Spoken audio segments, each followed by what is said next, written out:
नमस्कार दोस्तों, स्वागत है आपका आपके अपने ही YouTube चैनल इंग्लिश ज्ञान गंगा में। आज मैं जो स्टोरी लेकर आई हूँ उसका टाइटल है affect of voice. Affect of voice किसे कहते हैं? अफेक्ट कहते हैं देखिए प्रभाव, ठीक है। और वॉइस कहते हैं आवाज, यानी आवाज का प्रभाव। बहुत ही अच्छी स्टोरी है। चैनल को सब्सक्राइब कीजिएगा, वीडियो को लाइक कीजिएगा। चलिए स्टोरी को शुरू करती हूँ। हमेशा की तरह जो भी इसमें डिफिकल्ट वर्ड्स आएंगे आपको बताती जाऊंगी मैं, और जो भी इसमें टेंसेस यूज हुए हैं वो भी साथ साथ आपको बताती चलूंगी। तो चलिए स्टोरी पर चलते हैं। Once a guru went to a forest. Once मतलब एक बार, अ गुरु एक गुरु, वेंट मीन्स गए, वेंट सेकंड फॉर्म होती है गो की, ठीक है। पास्ट इंडेफिनिट टेंस है, इसमें क्रिया की यानी कि जो वर्ब होता है उसकी सेकंड फॉर्म का यूज किया जाता है। एक बार एक गुरु जंगल में गए, टू अ फॉरेस्ट, फॉरेस्ट कहते हैं जंगल को, जंगल में गए, इन सर्च ऑफ, सर्च कहते हैं खोज, in search of remedy, remedy कहते हैं उपचार, उपचार की खोज में जंगल में एक गुरु एक बार गए। A hunter had also gone there, एक शिकारी, हंटर कहते हैं शिकारी को, हैड ऑल्सो गॉन, हैड आ रहा है और वर्ब की थर्ड फॉर्म का यूज हो रहा है। हैड कहाँ पर लगता है? जहां पर पास्ट परफेक्ट टेंस होता है वहां पर क्या लगता है? हैड का यूज किया जाता है हेल्पिंग वर्ब में, और वर्ब जो होता है उसमें थर्ड फॉर्म का यूज किया जाता है। गो, वेंट, गॉन, थर्ड फॉर्म हो गई गो की, ठीक है। तो ये कौन सा टेंस है? पास्ट परफेक्ट टेंस है। इसमें किस तरह के सेंटेंसेस बनते हैं? वह भी गया था, ठीक है, गया था, जा चुके थे, वह ये काम कर चुके थे। कोई काम जो हो चुका हो पास्ट में वो पास्ट परफेक्ट टेंस कहलाता है। A hunter had also gone there, यानी कि एक शिकारी भी वहां पर गया था।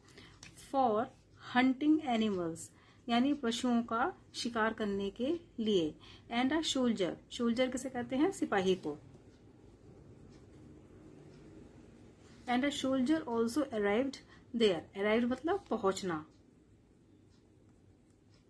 एक जो सिपाही था वो भी वहां पर पहुंचा है। कहां पर? फॉरेस्ट में, जंगल में। All of three felt thirsty, जो तीनों थे, ऑल ऑफ थ्री मतलब तीनों, फेल्ट, फील की सेकंड फॉर्म होती है फेल्ट, महसूस करना, ठीक है। थर्स्टी कहते हैं प्यास, प्यासी। जो तीनों थे उन्हें क्या हुआ? प्यास महसूस हुई, यानी प्यास लगी उन्हें। दे सॉ, उन्होंने देखा, अ हट इन द फॉरेस्ट, जंगल में उन्होंने एक झोपड़ी देखी। हट कहते हैं झोपड़ी को। उन्होंने जंगल में एक झोपड़ी देखी। इन विच, इन विच मतलब जिसमें, a blind man, blind man कहते हैं अंधा आदमी, जिसमें एक अंधा आदमी वॉज सिटिंग, बैठा था।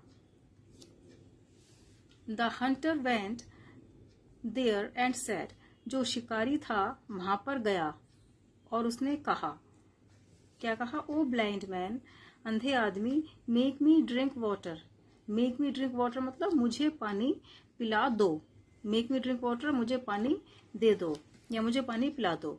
अदरवाइज, नहीं तो, अदरवाइज किसे कहते हैं? नहीं तो। योर पॉट ऑफ वाटर, तुम्हारे जो पानी का पॉट है, बर्तन है, घड़ा है, जो भी है, मतलब पॉट कहते हैं बर्तन को या घड़े को, ठीक है। जो तुम्हारे पानी का जो पॉट है, घड़ा है, वुड बी ब्रोकन बाय मी, मेरे द्वारा तोड़ दिया जाएगा। ब्रोकन कहते हैं तोड़ना।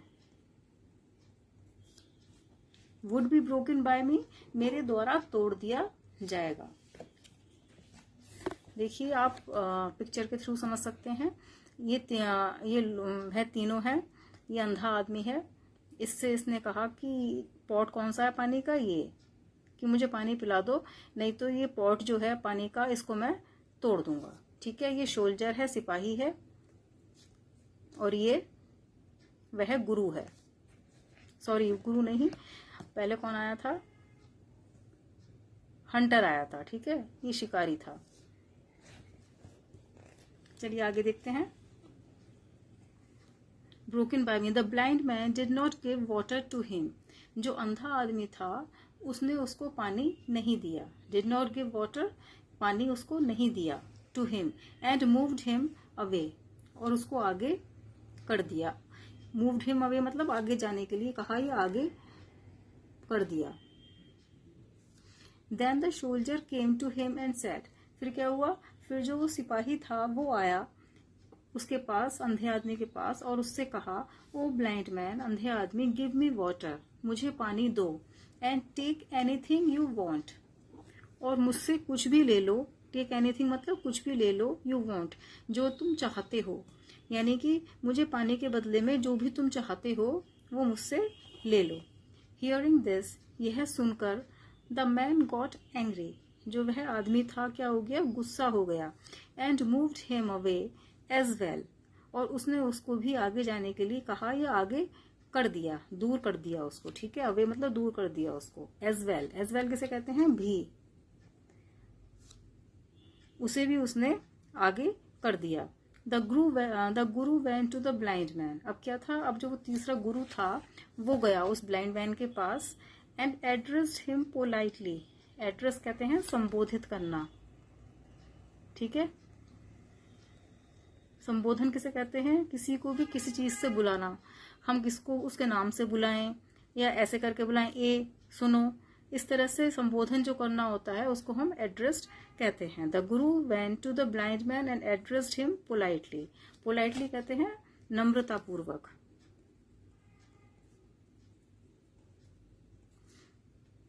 एक एड्रेस होता है जो मकान का, जैसे घर का पता होता है, उसको कहते हैं, लेकिन यहाँ पे जो ये एड्रेस है इसका मतलब है संबोधित करना, ठीक है, पुकारना, किसी को बुलाना।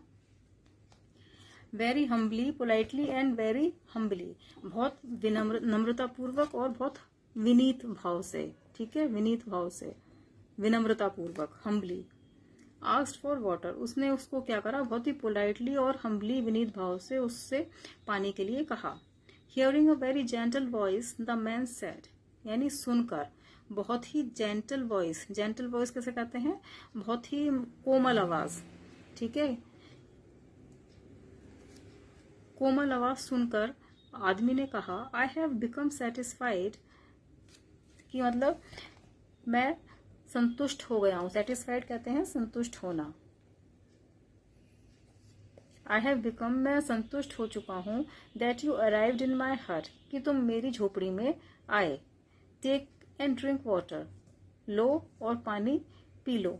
आफ्टर ड्रिंकिंग वाटर, पानी पीने के बाद, द गुरु टोल्ड, गुरु ने कहा, क्या कहा, when a hunter and a soldier came, जब एक शिकारी और सोल्जर यानी सिपाही आया, एंड आस्क्ड वाटर, और उसने पानी के लिए कहा, यू डिनाइड, तुमने मना कर दिया, बट व्हेन आई केम, लेकिन जब मैं आया, एंड आस्क्ड वाटर, और मैंने पानी के लिए कहा, यू गेव वाटर, तुमने मुझे पानी दे दिया। वाई इज इट सो, ऐसा क्यों, वाई इज इट सो मतलब क्या है इसका, ऐसा क्यों। Then the blind man replied, तब उस अंधे आदमी ने कहा, रिप्लाइड मतलब जवाब देना या कहना,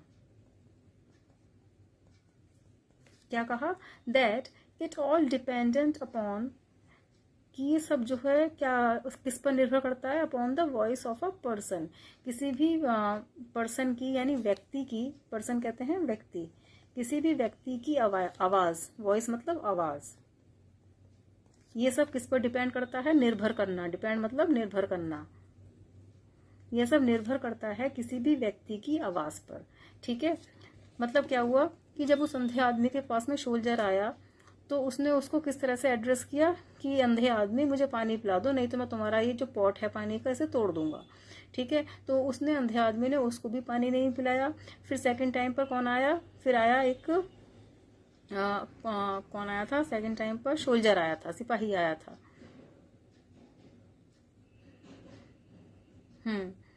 तो उसको भी पानी नहीं पिलाया, पहले शिकारी आया फिर सोल्जर आया, पहले यानी कि शिकारी आया फिर कौन आया, सिपाही आया। तो दोनों ने ही उससे अलग गंदे तरीके से बात की, मतलब उनकी आवाज में कोई भी पोलाइटनेस नहीं थी। तो उसने अंधे आदमी ने उन दोनों को ही पानी नहीं पिलाया। फिर थर्ड टाइम पे जो गुरु आया उसने बहुत ही विनीत भाव से यानी बहुत ही नम्रता पूर्वक उसने कोमलता से उससे पूछा, उससे कहा कि मुझे पानी पिला दीजिए। तो उस अंधे आदमी ने उसको पानी पिला दिया। तब उस गुरु ने पूछा कि जो दोनों पहले आए थे मुझसे, शिकारी और सिपाही, आपने उन दोनों को पानी क्यों नहीं पिलाया, मुझे क्यों पिला दिया? तो उसने कहा कि आदमी की वॉइस पर यानी उसकी आवाज पर निर्भर करता है। ठीक है, तो मतलब क्या हुआ, इसका मॉरल लेसन क्या है? मॉरल लेसन है voice should be humble and gentle. जो इंसान की आवाज़ होती है, जो आपकी बोलचाल की भाषा है, वो क्या होनी चाहिए? बहुत ही विनीत, नम्रतापूर्वक यानी नम्रतापूर्ण होनी चाहिए, विनीत होनी चाहिए, सरल और सहज होनी चाहिए, मीठी होनी चाहिए। ठीक है, उसमें आपके एक हम्बलनेस होनी चाहिए, विनम्रता भाव होना चाहिए, उसमें पोलाइट होनी चाहिए। ठीक है, मधुर, जिससे कि दूसरा इंसान उससे प्रभावित हो जाए, उसको भी आपसे बोलने में अच्छा लगे और वो आपका कोई भी काम आसानी से कर दे। बातों में रूडनेस नहीं होनी चाहिए। किसे कहते हैं रूडनेस? कठोरता, यानी जो बातों को एक तरह से डांटते हुए कहे या धमकाते हुए कहे। ठीक है, बहुत ही गंदे तरीके से जो बात करे, ऐसी आवाज़ आपकी नहीं होनी चाहिए। कोमलता, मधुर आवाज़ आपकी होनी चाहिए। ये हम इसको, ये क्या है, इसका मॉरल लेसन है इस स्टोरी का। आई होप आपको स्टोरी अच्छी लगी होगी, पसंद आई होगी।